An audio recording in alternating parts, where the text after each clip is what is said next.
Let me go ahead and tell you what I see, what's really, really, truly going on, and what's irking a lot of these people that are caught up in the deception of false pagan, satanic, heathenism, Christianity. I think what irritates them more than anything is that I can read and I can write. Not only can I read and not only can I write, but I can comprehend very well. I can understand very well. You know, coming from a nation that actually forbidden my people to read and write, I can understand the reason why that they are upset that now I can actually read for myself, comprehend for myself, and see right through the fabricated lies, these fairy tales that they constantly have been cramming down your throat, that all of you believe for centuries. I'm sorry I'm destroying your house of cards. But the bottom line truth is this: I have done nothing but persevere in the face of adversity. Listen, Pastor Dowell is not the institution that has reared you in lies and fairy tales. I'm not the one that told you that George Washington chopped down the cherry tree. I'm not the one that told you that Columbus discovered a land that has already been inhabited by the original Aborigines or the indigenous people of this land. I'm not the one that have fed you all these lies, force-fed through history. Because I remember what Winston Churchill said. He said, history will be good to me because I intend to write it for myself. That's what America's done. They have tried to tell my story. They have tried to tell the story of my ancient people, the Israelites, from the biblical perspective, and then repackage it, rehash it their way, put a spin on it, thereby deceiving all of you. That's the reason why a lot of you getting ready to stick your middle finger up to the Most High, and you're getting ready to celebrate this satanic pagan Christmas holiday, and you're going to do it with joy bells ringing. You are. And it's a front. That's the same thing that got my people into slavery when they turned their backs against the Most High. Now, don't worry about me. I understand the stigma and the negative finger pointing that I should be getting. I understand the insults and the disparaging comments that are levied against me and coming my way. I expect them from uninformed people who refuse to read, that they would just rather open up a magazine and look at a bunch of pictures rather than looking at the truth.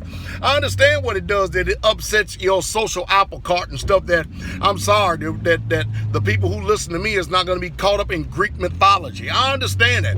But the few people, and that's all that I'm after, is the few that the Most High opens up their understanding, that they might understand the scriptures, because you can't hear without a preacher. He can't preach except he be sent.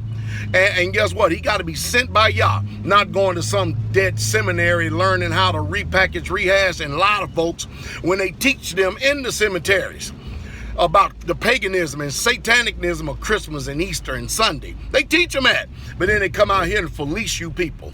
All these charlatans do, lying to you with a straight face because of the bottom line of a dollar bill to make, because they know that people actually had a chance to really truly know the truth. Then they wouldn't come to your churches. But hey, most people, they love serving devils anyway, so what's the big deal? Ain't no big deal. Hey, the bottom line is, I embrace the opposition. I wear it like a glove, and I honorably follow in the footsteps of the prophets and the apostles. That's right. I expect persecution.